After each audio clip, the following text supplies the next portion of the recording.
Baik, bismillahirrahmanirrahim. Assalamualaikum warahmatullahi wabarakatuh.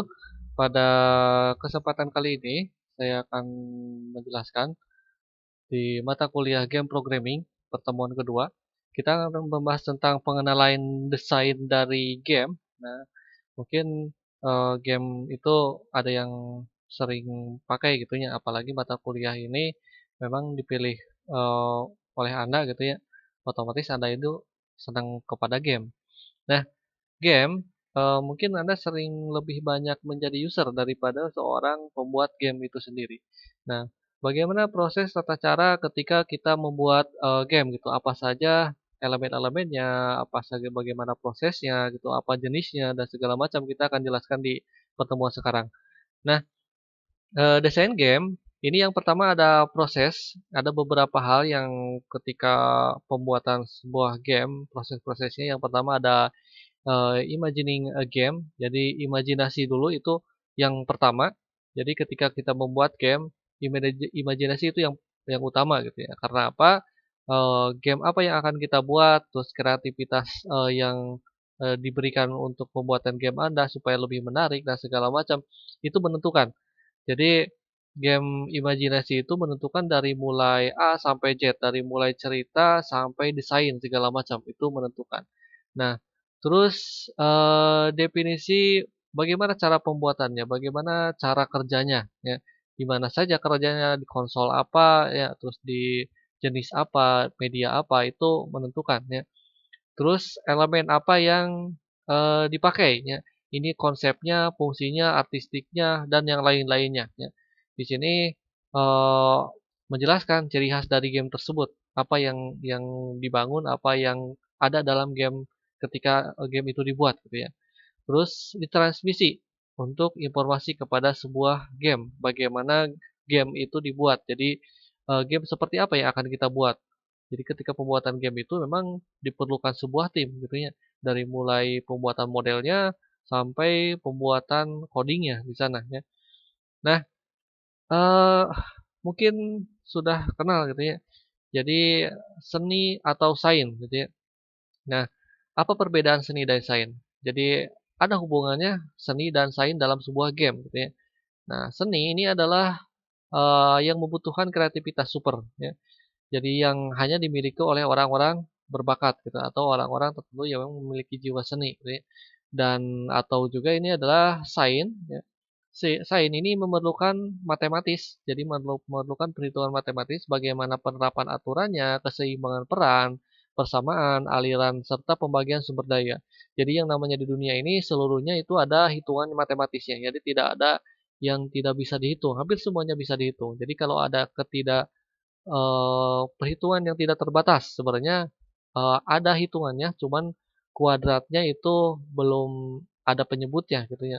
Jadi mungkin juga kalau seandainya kita menghitungnya lewat senti, mungkin yang perhitungannya mungkin kuadratnya sampai kilometer gitu ya. Dan itu semua hal yang memang bisa dihitung, dari mulai baju kita yang kita pakai, atau komputer kita yang kita gunakan, sampai rumah kita yang kita buat. Semuanya ada perhitungannya, semuanya ada aturannya. Jadi, di sana memang memerlukan sekali gitu ya. Jadi kalau tidak ada aturannya mungkin akan berantakan. Bagaimana cara membuat rumah gitu ya, aturannya seperti apa, supaya kokoh gitu, supaya awet.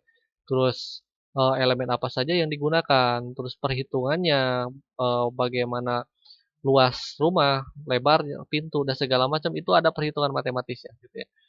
Dan Eee, memandang hanya dari masing-masing sisi, dari seni dan sains saja, ini ternyata tidak akan komplit. Jadi, harus 2 hal ini harus digabungkan. Jadi ada mix and match antara seni dan sains. Jadi multidisiplin ilmu ketika kita membuat sebuah game. Nah, desain game ini tidak sepenuhnya seni, berupa konsep awal atau ide kreatif, tidak tidak berupa itu saja. Tapi ada definisi dan implement atau penerapan rekayasa perangkat lunak di sini ya. Jadi desain ini tidak semuanya pure science gitu ya. Jadi or is game design pure, science gitu ya. Jadi tidak tidak semua game ini pure science semua, tidak gitu. Dan tidak semuanya itu adalah seni semua, tidak gitu. Jadi tidak semuanya itu adalah standar metodologi, logik, tidak ya. Dan, desain desain game ini adalah campuran yang tadi disebutkan ya. Jadi pentingnya sebuah desain, ini contohnya kita ambil contoh ada McDonald ya. McDonald ini sebagai contoh warna kuning dan merah yang sangat mencolok ya. Jadi ada degradasi antara warna kuning dan merah. Jadi dalam psikologi ini mengatakan warna kuning merangsang lapar, sedangkan warna merah ini meningkatkan aksiensi dan kebutuhan untuk bergegas gitu ya. Jadi biasanya orang ketika melihat warna merah itu warna yang mencolok ya. Jadi gampang dilihat meskipun dari jarak yang sangat jauh. Nah, Eee, konsep fast food ini atau makanan cepat dan pergi ini tersedia seperti, fasilitas drive-thru ya di dalam McDonald ini atau, take away selain, dine in gitu. Nah ini dalam McDonald ini, kenapa desain seperti itu memang ada alasannya gitu ya. Atau contoh yang lain seperti, di dalam game Quake ya. Jadi game boleh, jadi terlihat sangat menarik ya, tetapi tidak ada gameplay-nya gitu ya, maka bukanlah game demo yang menarik. Jadi contohnya Quake versi asli gitu ya, dengan teknologi yang menakjubkan, kualitas yang buruk gitu ya, sebagai sebuah single gameplay ya. Jadi memang, beberapa hal, beberapa orang kritikus game ini mengkritik tentang, game Quake-nya. Nanti silahkan bisa dicek di Wikipedia, itu game ini seperti apa gitu ya, silahkan. Nah, jadi aturan yang menentukan pengoperasian dunia game ini membentuk mekanisme inti dari game atau dasar game itu sendiri. Jadi ada piramida pembuatan game gitu ya. Jadi ada core mekanik, terus yang di bawahnya ada semua game menceritakan sebuah cerita, kompleksitas, kedalaman cerita bergantung pada permainannya. Jadi dalam game petualangan seperti Grim Fernando atau game tersebut ini menceritakan sisi lain permainan ya, atau, sisi yang lainnya seperti game Tetris ya atau game puzzle gitu. Nah, itu ada sisi ceritanya, terus ada sisi inter interaksinya gitu ya. Jadi sebelum ke interaksi, sisi cerita. Biasanya di dalam sebuah game itu ada ceritanya, contohlah, Mario Bros gitu ya, yaitu game Mario Bros itu ada ceritanya menyelamatkan seorang putri. Ya oleh, seorang tukang pipa gitu ya, itu ada ceritanya. Jadi ada latar belakangnya di sana gitu ya. Contoh ada game yang seperti game, zombie gitu ya, itu ceritanya ketika di seluruh dunia itu dikuasai zombie dan semua game itu, punya cerita supaya apa, supaya ketika memainkan itu tertarik, menarik, kita masuk ke dalam dunia game tersebut ya. Nah, terus, interaktivitas adalah cara permainan melihat dan mendengarkan bertindak dalam dunia game yang tadi ya. Jadi sangat berhubungan sekali dengan, cerita ya. Jadi singkatnya ini cara pemain memainkan game, grafik, suara, antar muka, penggunaan segala macam sesuatu, bersatu untuk menghadirkan pengalaman bermain game gitu ya. Nah, 3 hal ini sangat, berkaitan erat ketika, membuat struktur sebuah game ya. Terus ada beberapa elemen di dalam game ini. Yang pertama, ada bedanya ketika kita memainkan sebuah game dan menonton, film atau TV ya. Jadi nonton TV itu atau nonton bioskop itu bersifat pasif. Jadi pasif entertainment ya. Jadi disajikan Anda tidak perlu beradaptasi gitu ya, cukup duduk, diam, dan menonton saja gitu ya, mendengarkan sambil melihat. Nah, permainan ini adalah, game, ini adalah sebuah bentuk hiburan partisipasif ya. Jadi kita masuk ke sana, bagaimana, munculnya cerita atau apa yang akan terjadi di video tersebut itu tergantung yang kita lakukan ya. Nah, saat, seorang bermain game, mereka dihibur dengan berpartisipasi secara aktif di dalam video game tersebut ya. Jadi sebuah permainan ini terjadi di alam semesta buatan ya, atau di dalam world-nya gitu ya, yang diatur memang oleh aturan yang dibuat oleh, seorang programmer ya. Nah, aturan ini ditentukan atau tindakan ini ditentukan boleh atau tidak, bisa atau tidak itu ditentukan. Contohlah ketika main Mario Bros gitu ya. Kalau membunuh itu harus diinjak. Tapi kalau, diseruduk itu kita akan mati ya. Itu adalah aturan, aturan di sana gitu ya. Jadi kalau nginjak kura-kura, kura-kuranya mati, tapi kalau dicium kura-kura, kita yang mati gitu ya. Nah, itu kalau secara apa, secara, dunia nyata mungkin tidak sesuai ya, tapi itulah aturan game di sana ya. Terus kebanyakan dari aturan-aturan ini justru tidak eksplisit. Jadi contohnya game generally, allow ya. you try anything you want gitu ya. Jadi apa yang kamu lakukan, apa yang kamu inginkan, itu yang akan kamu dapat ya. Nah, terus elemen game yang lain yang tadi disebutkan ini ada aturan, rule ya, rule. Jadi setiap hal itu seperti sebuah rumah itu ada aturannya ya. Jadi selain perhitungan ada aturannya. Ya aturan jendela ya di sini gitu, aturan rumah itu harus ada pintu, kalau tidak ada pintu tidak bisa masuk ya. Aturan game juga ada. Jadi ada aturan ini menentukan rintangan, tantangan yang harus dihadapi. Dan ini masuk ke dalam level-level ya di sana. Jadi level 1 rintangannya seperti apa, level 2 seperti apa, aturannya itu harus seperti apa gitu, tidak boleh ini, tidak boleh itu, atau harus melakukan ini, melakukan itu tergantung aturan yang kita buat, rule-nya gitu ya. Terus, kondisi di mana ketika kita memainkan sebuah memenangkan sebuah game gitu ya. Jadi kondisi menang, jadi apa yang akan kita dapat, terus, bintangnya kah atau skornya kah, itu yang akan kita dapat, itu menentukan atau mungkin juga poin gitu ya, atau koin, ya itu menentukan apa yang akan kita dapat ketika kita memenangkan game tersebut ya. Jadi kalau ada sebuah permainan tapi tidak kita mendapatkan apa-apa, itu tidak akan menarik, tidak ada sebuah tantangannya ya. Nah, terus, some computer game, have no victory condition. Jadi kalau seandainya sebuah, game itu tidak ada kondisi, menang, ya itu tidak akan apa, tidak akan, menarik gitu. Tapi beberapa hal, beberapa genre game, itu memang ada yang seperti itu ya. Jadi contoh Civilization, SimCity tujuan akhirnya itu di-set, sendiri oleh player. Jadi tergantung mereka, kondisi akhirnya itu mau seperti apa ketika kita membuat sebuah, kota, kotanya mau seperti apa desainnya, itu terserah mereka gitu ya. Jadi tidak ada kondisi mereka memenangkan sebuah game, tidak gitu ya. Itu beda genre ya. Jadi, perbedaan atau Tetris, tiap level itu makin sulit. Jadi setiap player akhirnya terpaksa menyerah kalah. Jadi sampai, semakin ke sini semakin cepat gitu ya. Dan itu, tidak ada permainan apa ya, permainan, menang, tidak ada aturan menang. Jadi bermain sampai mereka kalah gitu ya. Itu kalau Tetris, Tetris klasiknya seperti itu ya. Dan semakin ke sini semakin cepat, semakin sulit, ya sampai mereka kalah. Kalau kalah ya sudah selesai gamenya.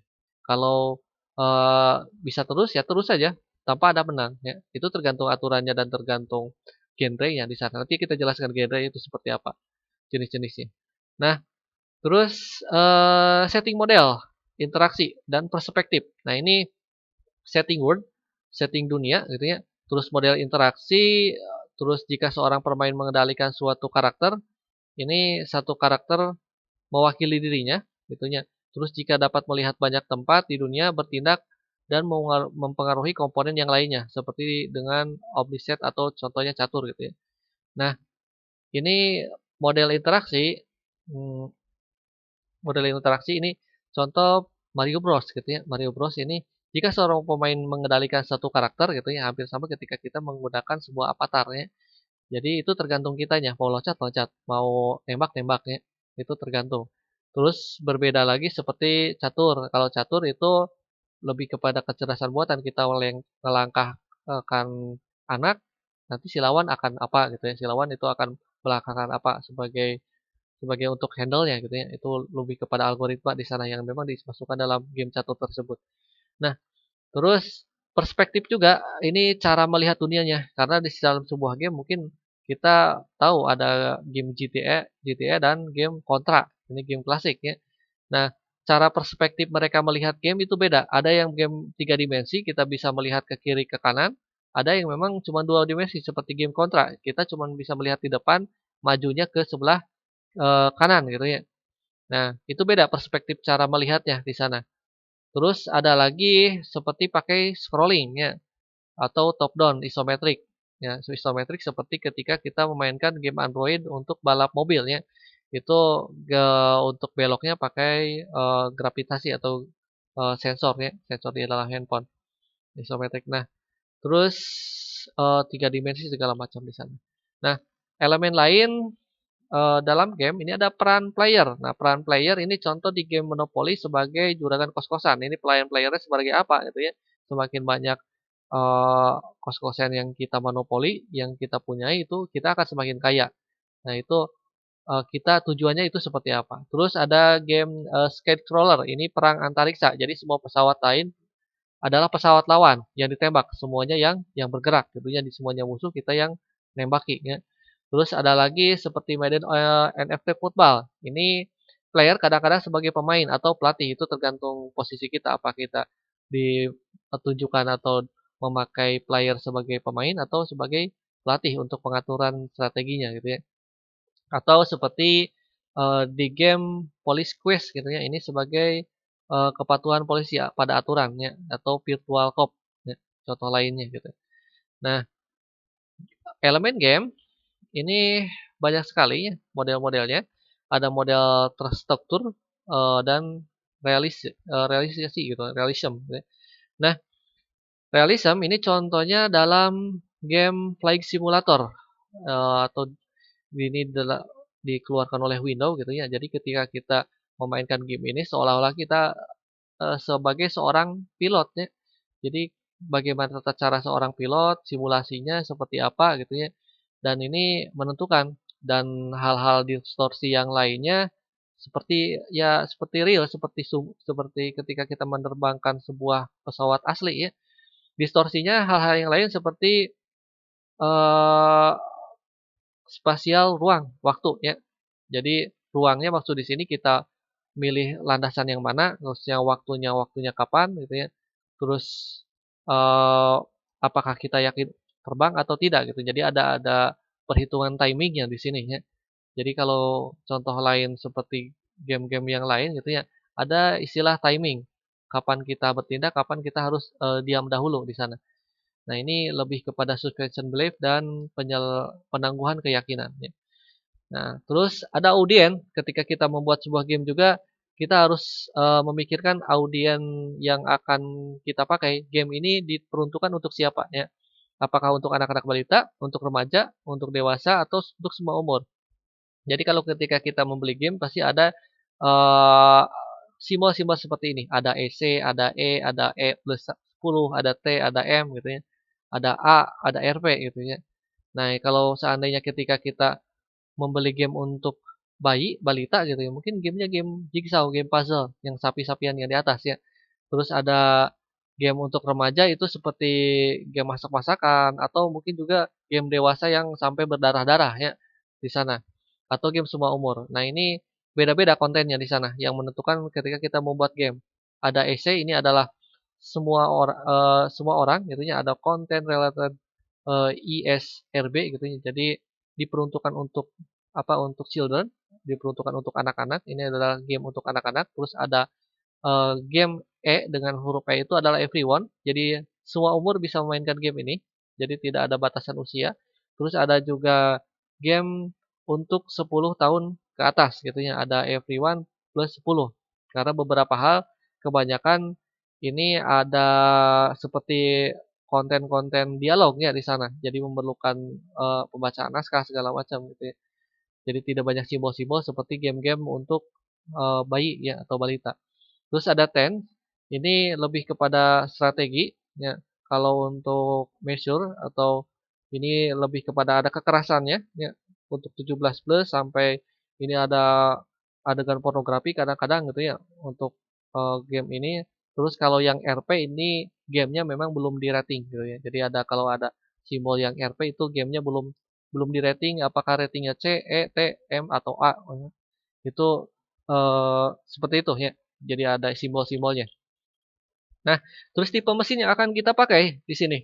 Jadi ketika kita menggunakan atau membuat sebuah game, ya, konsol konsol yang pertama itu yang apa akan kita pakai atau akan konsol atau PC atau genggam atau handphone ya.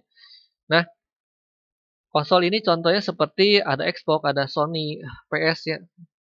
Yang sekarang itu ada PS5 ya, PS5 yang kemarin viral dengan AR PS5 box ya. Seolah-olah kita beli PS5 yang harga 9 jutaan ya, padahal itu cuman virtual reality ya. Nah, bukan virtual, augmented reality.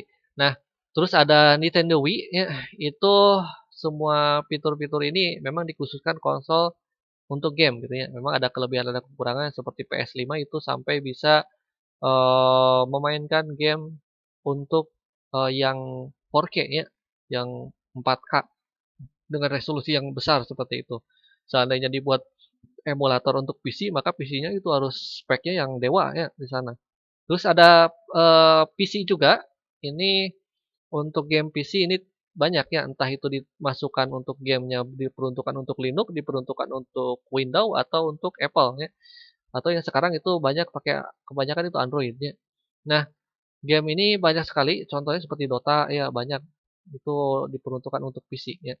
Seperti game-game online. Jadi game konsol itu hampir hampir dikalahkan oleh game PC. Tapi bedanya game PC dan game konsol itu tidak semua orang bisa memainkan dua konsol ini ya. Berbeda dengan genggam. Tapi yang genggam juga seperti Nintendo PSP itu sudah banyak sekali tinggalkan. Karena ketika main game itu harus beli kasetnya. Tapi kebanyakan orang itu mereka sudah punya Android. Akhirnya ketika pengen mainkan game ya tinggal download saja ya. Sesuai keinginan mereka, apa yang ingin mereka mainkan. Dan beberapa konsol memang dikalahkan oleh handphone, oleh smartphone. Dan itu memang hal yang hal yang pasti dan hal apa ya, hal yang terjadi zaman sekarang gitu ya. Kebanyakan orang itu hampir semuanya punya smartphone dan permainan itu sudah ada di smartphone semuanya. Nah, terus game lain ini ada game konsep workset. Ini apa artinya gameplay gitu ya. Jadi artinya tantangan yang akan kita hadapi pemain.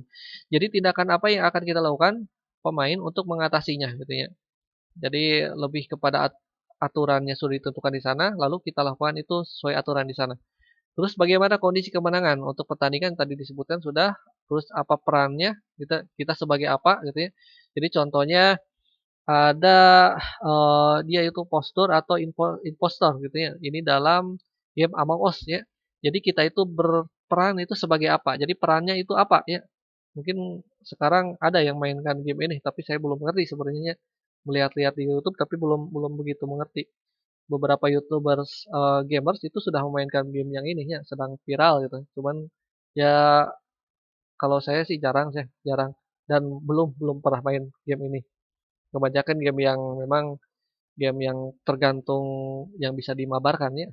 Nah, terus apa pengaturan gamenya dan kapan di mana saja itu terjadi. Nah, ini tergantung pada lingkungannya, ceritanya, alurnya di sana. Terus model interaksi pemain yang hadir gitu ya. Apakah nah ini lebih kepada avatarnya. Contohnya apakah kita memainkan avatarnya contoh memainkan seorang orangnya gitu ya. Kalau kita loncat-loncat, kalau disuruh loncat-loncat, kalau suruh nembak-nembak gitu ya. Apa kita memainkan seolah-olah ketika kita menyupir sebuah kendaraan gitu ya, itu tergantung. Jadi model interaksinya itu seperti apa ya. Terus perspektif utama game ini cara kita melihat game yang tadi disebutkan. Jadi ya dua dimensi apakah kita ingin melihat di depan atau seperti ini untuk game peternakan kita melihatnya dari sebelah atas gitu ya. Nah, itu perspektifnya. Perspektif bagaimana, kita melihat atau mungkin 3 dimensi, kita bisa melihat, hampir semua sisinya. Mungkin bisa melihatnya digeserkan lewat scroll atau lewat apa, lewat, sentuhan atau lewat VR gitu ya. Nah, itu, tergantung tergantung jenis gamenya, perspektifnya mau gimana ya. Terus bagaimana struktur game ini dari game ini. Jadi apa yang akan terjadi dari setiap mode, fungsinya apa yang dipenuhi untuk setiap mode ya. Nah, terus konsep yang lain adalah apakah game tersebut kompetitif atau kooperatif, berbasis tim atau tunggal gitu ya. Maksud di sini yang kalau zaman dulu ketika kita memainkan game itu cuma satu per satu atau ketika kita contohlah main Winning Eleven ya, cuma satu versus satu ya. Tapi zaman sekarang itu hampir game MOBA itu bisa 5 versus 5 atau lebih lagi di sana ya. Dan itu tergantung apakah game tersebut memerlukan permainan game untuk kerjasama atau bukan gitu ya. Nah, contoh lain apakah game ini memiliki narasi cerita yang tadi disebutkan. Ini contoh yang bawah ini gambar game ketika kita game survival, survive dari serangan zombie gitu ya. Nah, itu ceritanya seperti itu. Kita harus tetap survive supaya kita tidak menjadi seorang zombie ya. Terus apakah game tersebut termasuk dalam genre apa saja? Nah, karena genre ini banyak game nanti akan kita jelaskan banyak sekali genre ya. Terus mengapa ada orang yang ingin memainkan game ini, terus apakah macam apa gitu orang yang tertarik dalam game ini. Jadi ini game ini lebih kepada diperuntukkan untuk siapa ya. Jadi apakah untuk anak-anak kah, untuk bayi kah, untuk orang dewasa, untuk remaja, atau untuk semua umur. Jadi tergantung kita ya. Nah, terus masuk kita ke pembuatan game. Pertama ada beberapa hal ketika kita membuat sebuah game. Pertama ada kekuasaan. Ini adalah uang gitu ya, atau development. Jadi banyak sekali perusahaan-perusahaan development development games ya dengan modal yang besar ya. Malahan beberapa perusahaan game itu memang termasuk perusahaan besar yang memang mengalahkan beberapa perusahaan konsumtif gitu ya.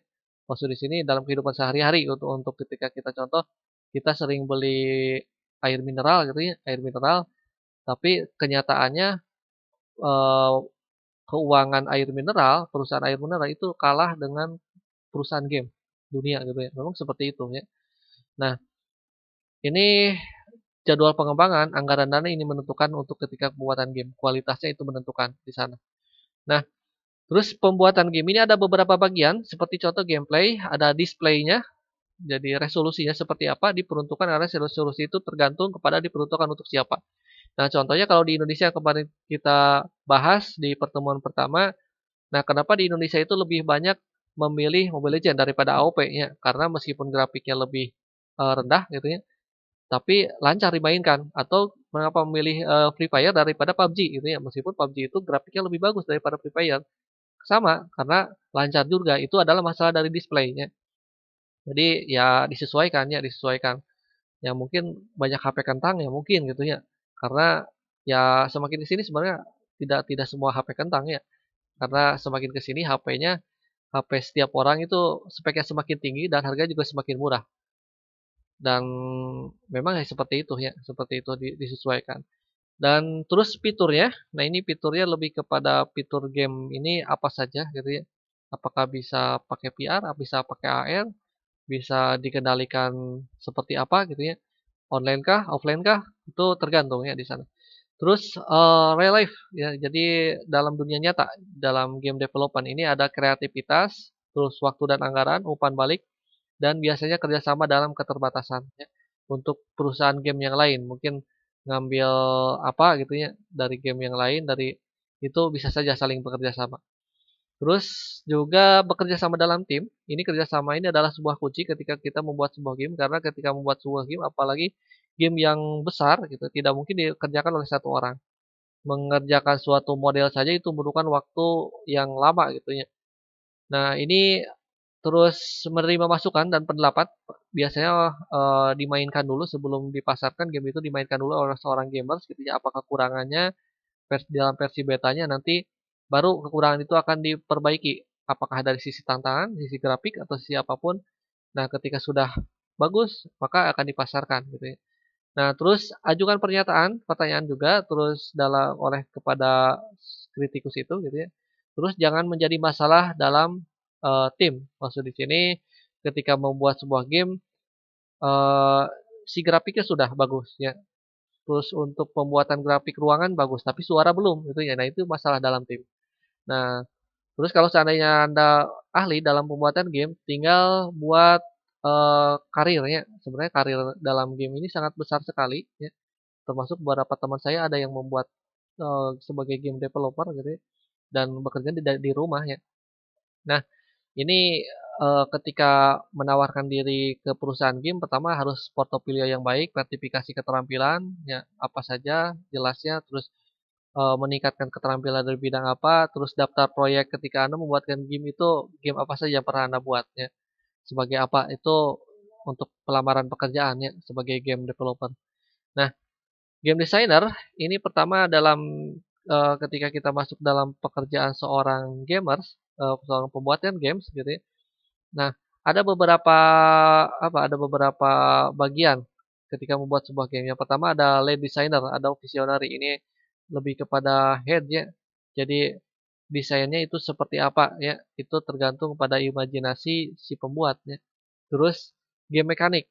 Game mekanik ini lebih kepada hukum-hukum fisika di sana masuknya. Terus ada level mission designer. Jadi ini lebih kepada kesulitan, aturan, rule.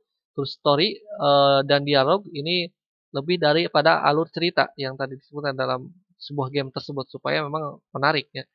Nah, ada juga game tadi game designer. Nah, ini adalah game coder. Nah, ini lebih kepada programmernya, pembuatnya. Seperti contoh ada programmer ini lebih kepada pimpinannya ya.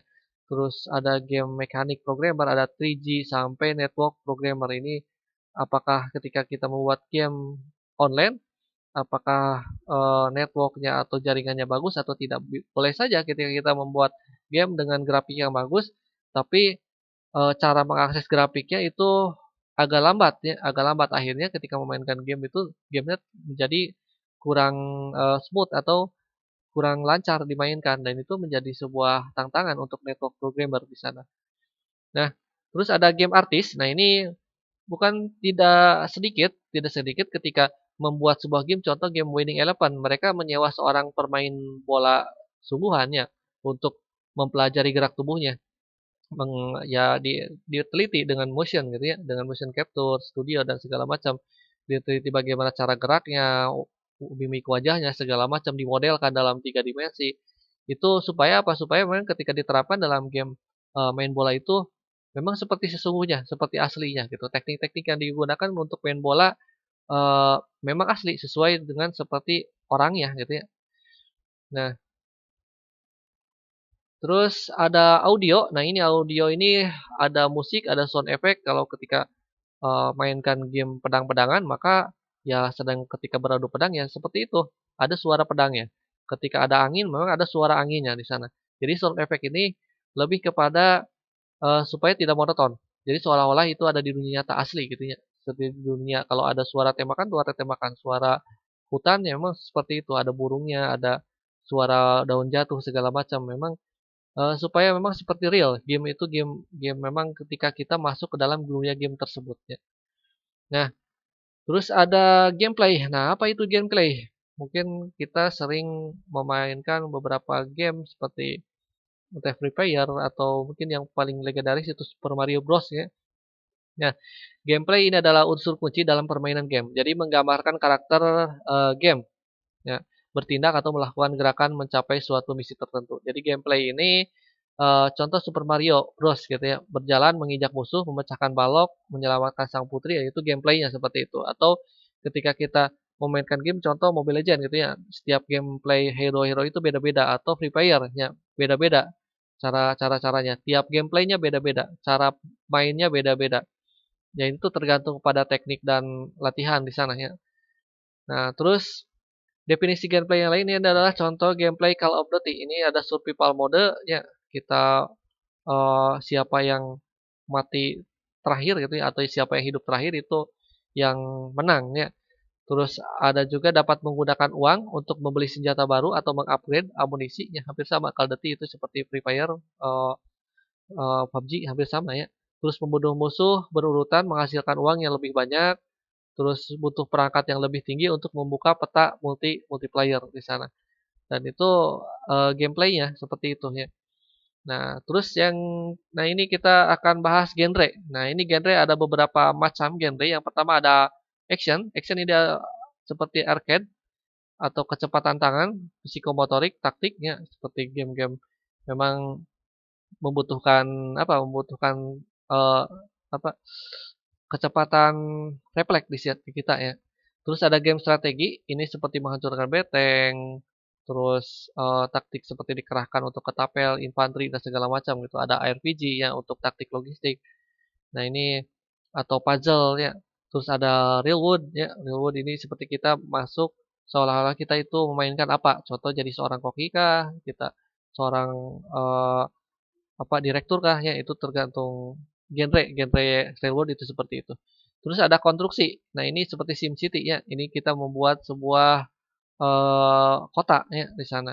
Terus ada game adventure ya. Ini kita main jalan terus-menerus ya untuk sampai ke finish ya. Terus ada puzzle dan teka-teki. Nah, kita jelaskan satu-satu. Pertama ada role playing game atau RPG. Nah, RPG ini mengandung unsur experience atau leveling dalam gameplay. Jadi mungkin kita ada kebebasan untuk menjelajah dunia game. Jadi kebanyakan RPG ini 3 dimensi ya. Jadi lebih enak mainkan RPG Ya, untuk usernya ini menentukan ending dari gamenya. Terus ada massive multiplayer, terus online role playing game atau online RPG ya. Contohnya seperti Diablo 3 dan Final Fantasy. Nah, ini RPG. Terus ada first person shooter atau FPS. Ini adalah game tembakan ya, game tembak-tembakan. Ini memiliki ciri utama menggunakan sudut pandang orang pertama. Jadi membuat kita ada di belakang senjata ya.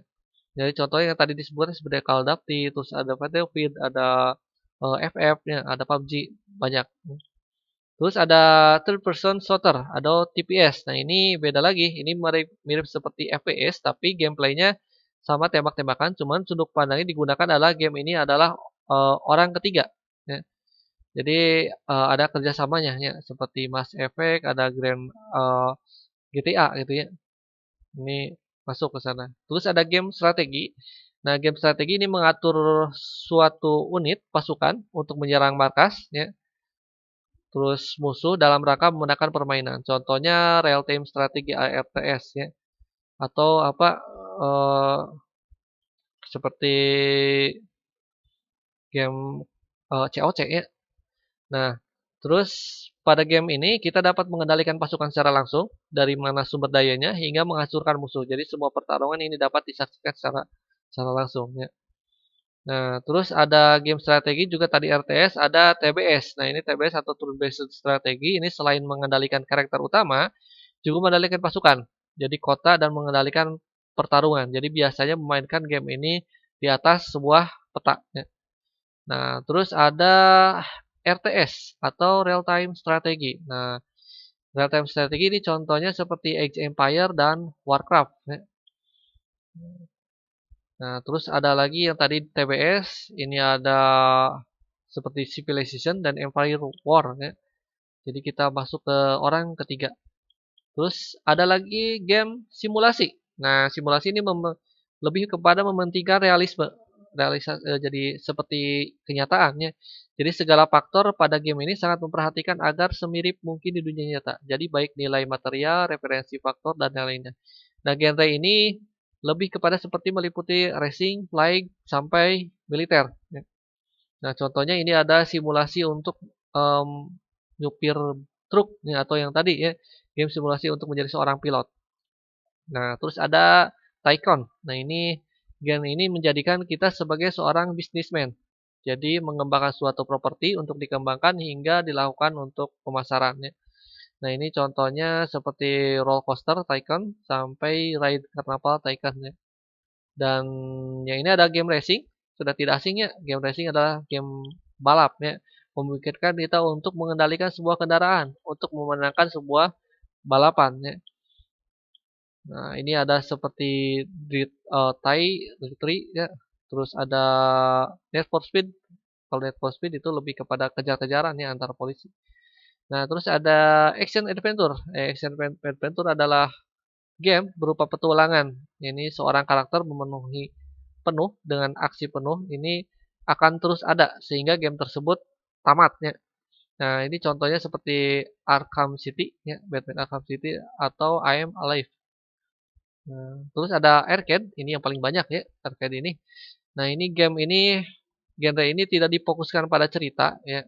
Jadi cuman untuk kesenangan, just for fun atau untuk mengejar poin atau high score ya.